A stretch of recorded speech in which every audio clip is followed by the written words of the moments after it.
Welcome to the video. In this lecture, I'll guide you through the theory, some coding prompts and structures, practice problems, and teach you how to solve those problems in Python. If you are a complete beginner in Python or data analysis, you can practice coding without downloading any software at online-python.com, and so this lecture will be perfect for you. Stay till the end because if you are serious, you will start writing some basic codes related to today's topic within 10 minutes, even as a complete beginner, and that's a promise. In Python, a list is like a magical bag where you can keep many things together. Imagine you have a backpack where you can put your toys, books, snacks, and anything else you want. A list is similar to that of a backpack, allowing you to store different items such as numbers, words, or even other lists, all in one place. Lists are ordered, which means the items inside them keep the same order you put them in.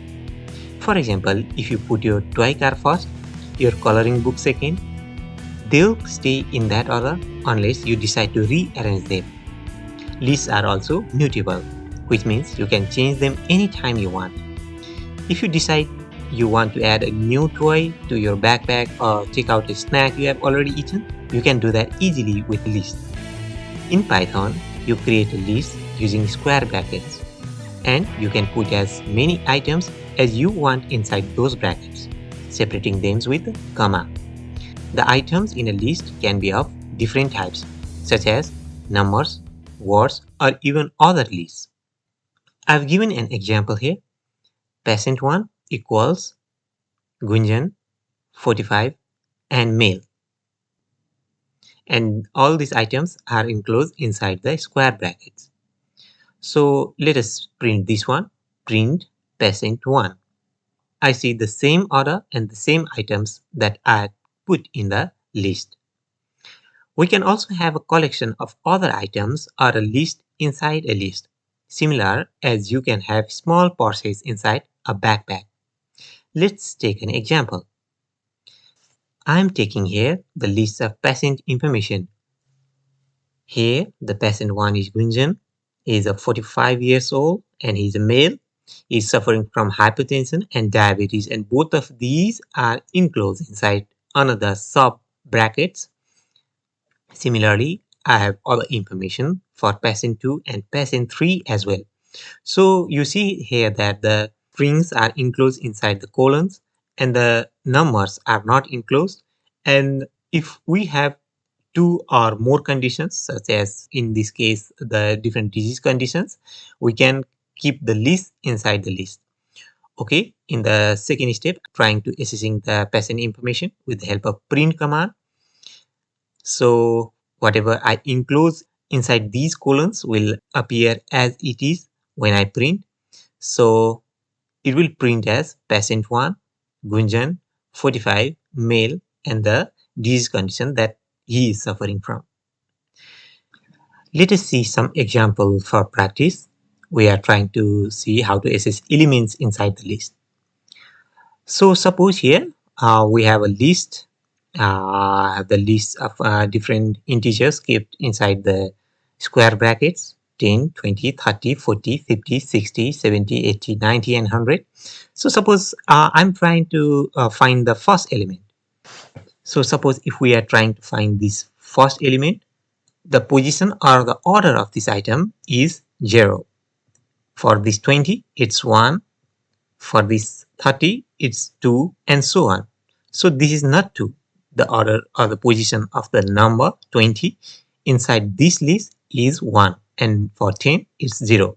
So if I am trying to find the first element, I name the first element as first underscore element, and I call the list name my list, and then the number, the first element, the number or order or position is 0.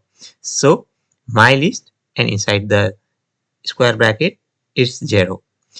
So when I print this, print first element, I get first element as 10. If I'm trying to find the second element, the order of position becomes 0. It's 1, not 2. So assign it a new name, second underscore element. I call the list name, and the position is 1 inside the square bracket.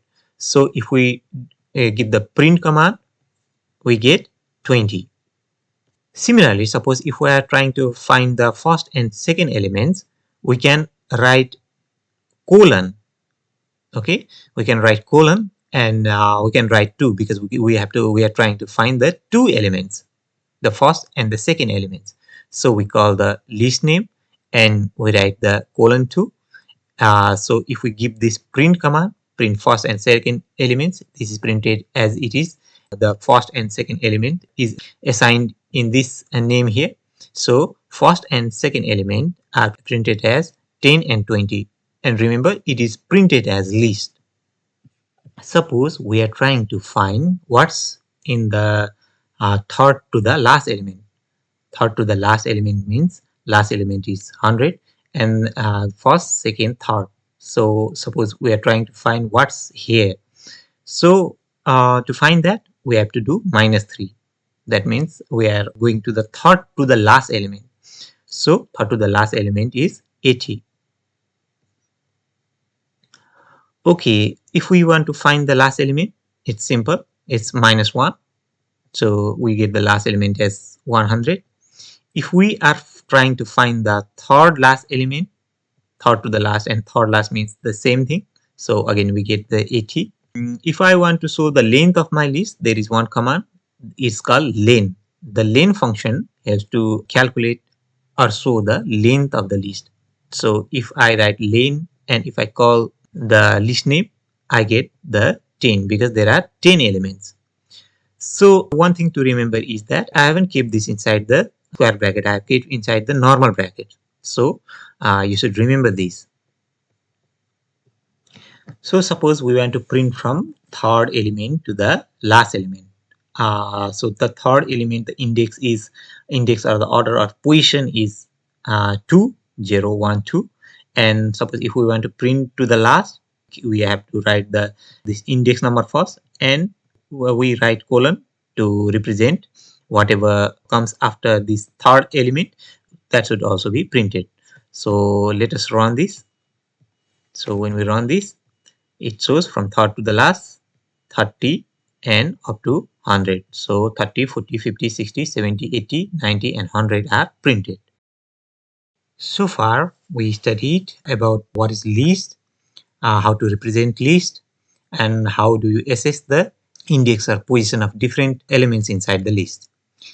In this video, we are trying to study different functions that goes on along with the list. First of all, the len function. We have already studied about the len function. The len function is represented by len and the brackets. So it is used to return the number of elements in the list. So here is an example. In this code, we have a list named mylist containing numbers from 1 to 5. The len function is like a magic ruler that tells how many items there are in our list. We use len and we call the list name mylist to measure the length of the list or the length of the my_list, which is the number of items it contains. In this case, my list has 5 items, so the length is 5. We store this length in the variable named length. Then we use print to show the length of our list on the screen. When we run this code, it prints length of the list 5.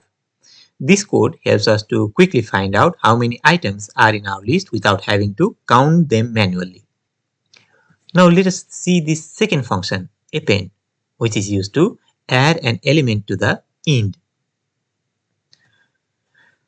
My list 1 to 3. Here we are creating a list named mylist with 3 numbers 1, 2 and 3. Here the append function is like adding something new to our basket. In this case, we add the number 4 to our list, which is my_list. So our basket has one more item. Finally, we print out our updated basket to see what's inside. Since we have already added the number 4 using append, our basket now contains 1, 2, 3 and 4. So it prints list after appending 1, 2, 3, and 4. Let us see another function, max, which has to find out the maximum elements in a list. It has to return the maximum value in a list. Here, the number 52817, we have a list called numbers containing several numbers. The max function looks at all the numbers in our list and finds the biggest one. In this case, it finds the largest number from our list numbers and assigns it to the variable maximum. Finally, we print out the maximum of the number we found. So when we run this code, it tells us which number from the list number is the biggest. In this case, it prints maximum element 8, as 8 is the largest number in the list. Similarly, let's find out what's the minimum element in the list. For that, we use the min function. In this code, we have a list of numbers called numbers, which include 5, 2, 8, 1, and 7. We want to find the smallest number from the group. So we use min function.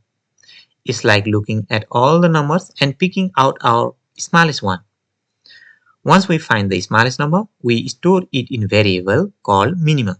Then we print out the minimum value we found using the print minimum element, minimum.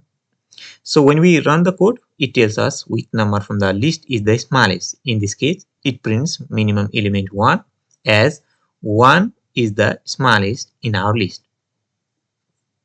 We have another function called sorted. Here, sorted helps to sort the elements from smallest to the largest. We have a list here called unsorted list with some numbers jumbled up. Using the sorted function, Python neatly arranges these numbers in ascending order, creating a new list called sorted list. It's like taking a bunch of number cards lying all over the table and arranging them neatly from the smallest to the largest number.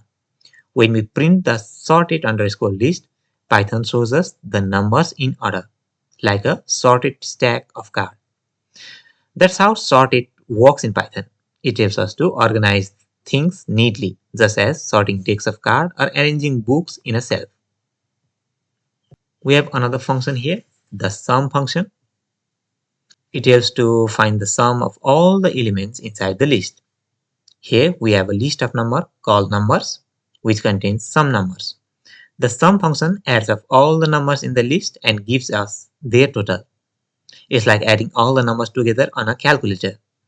In this case, Python adds 1 plus 2 plus 3 plus 4 plus 5, which equals 15. Then it stores this total in a variable called total. When we print total, Python shows us the sum of all the numbers in the list. We have another function here called count. It returns the number of occurrences of a specific element in a list. We have a list named mylist, my underscore list, which contains several numbers. The count function tells us how many times a specific number appears in the list. In this case, we are looking for number 2. Python counts how many times 2 appears in the list my underscore list. 2 is appearing here 1, 2, and 3 times. So count of 2 is 3. Now we have another function, the index function, that is used along with the list. It returns the index of the first occurrences of the specified element. We have a list here called my underscore list containing some numbers. The index function tells us position or index of the specific number in the list. In this case, we are looking for the number 30. Python searches through the list my underscore list and finds the first occurrence of 30. It then tells us the index where 30 is located.